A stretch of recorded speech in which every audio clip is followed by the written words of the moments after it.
Bonjour à tous, bienvenue dans ce 4e épisode de AFTcom Channel sur les outils du traducteur. Aujourd'hui, on va aborder un sujet essentiel pour les traducteurs, les mémoires de traduction. Si vous êtes traducteur, vous avez probablement déjà utilisé une mémoire de traduction. Mais pour les non-initiés, le terme peut poser problème. Ce podcast, il a pour objectif de vous permettre d'abord de comprendre ce que c'est, puis de comprendre ensuite un peu mieux comment ça fonctionne et quels sont les bons réflexes à adopter pour bien l'utiliser. Alors, on va commencer par le principe de base. Une mémoire de traduction, c'est quoi ? Une mémoire de traduction, c'est une base de données qui enregistre les traductions déjà effectuées afin de les réutiliser dans de futurs projets. Elle permet de stocker des segments de texte traduits, généralement une phrase, et de retrouver ces segments, et donc leur traduction, lorsqu'ils se répètent dans un autre document.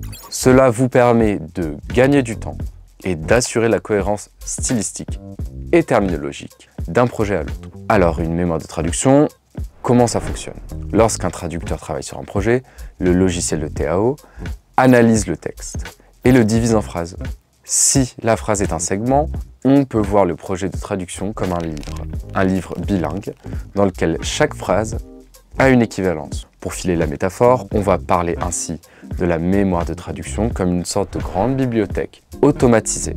Ainsi, chacune de vos mémoires, en bonne bibliothèque automatisée, rassemblera tous les livres concernant un domaine de spécialité ou un client.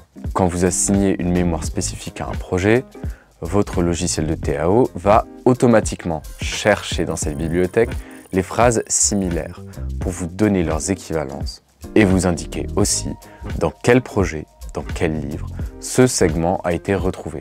Ainsi, au fur et à mesure des traductions, au fur et à mesure des projets, un segment traduit par le passé sera plus facilement et plus rapidement traduit.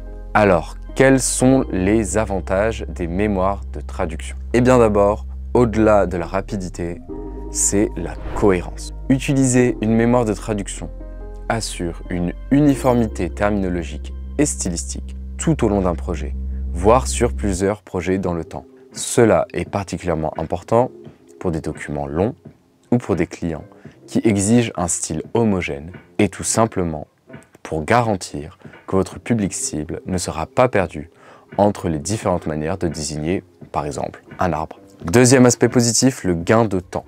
En réutilisant des traductions déjà effectuées, vous ne perdez pas de temps à retraduire des segments similaires, ni à les rechercher. Cela augmente votre productivité, surtout lorsque vous travaillez sur des projets avec beaucoup de répétitions, comme les manuels techniques ou les documents juridiques. Troisième avantage, la réduction des erreurs humaines.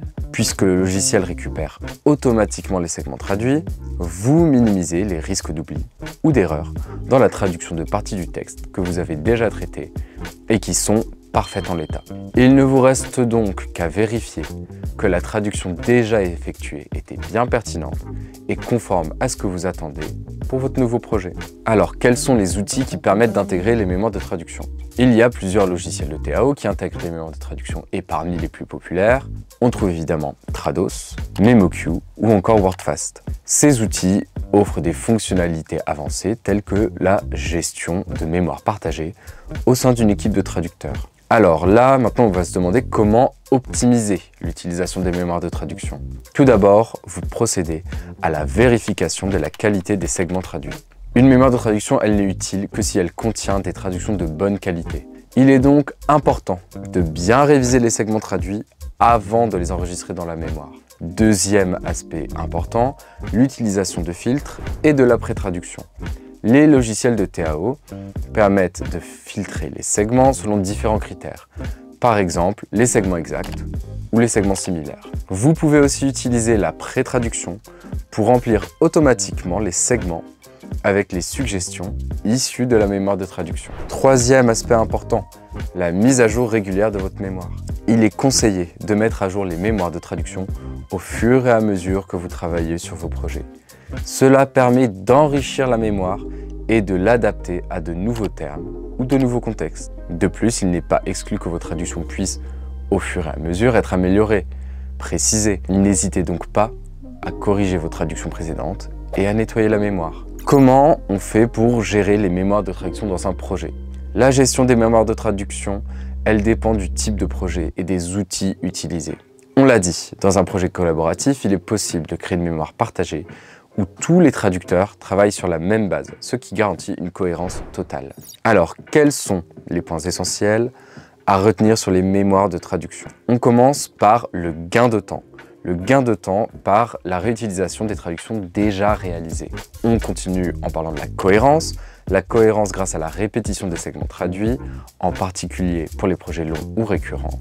Parlons aussi de la réduction des erreurs humaines, en automatisant le processus de traduction des segments répétitifs. N'oublions pas qu'il y a la nécessité d'une mise à jour régulière des mémoires pour s'assurer qu'elles contiennent des traductions pertinentes et actuelles.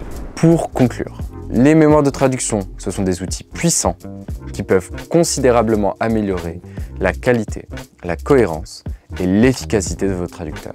Mais comme tout outil, elle nécessite une gestion minutieuse et un usage réfléchi. En gardant une mémoire bien structurée et en l'intégrant dans votre flux de travail, vous allez non seulement accélérer vos projets, mais aussi garantir des traductions de haute qualité. C'est tout pour moi, merci pour votre écoute et à bientôt pour un prochain épisode. La semaine prochaine, je vous attends pour parler de logiciels de mise en page et de préparation à la traduction.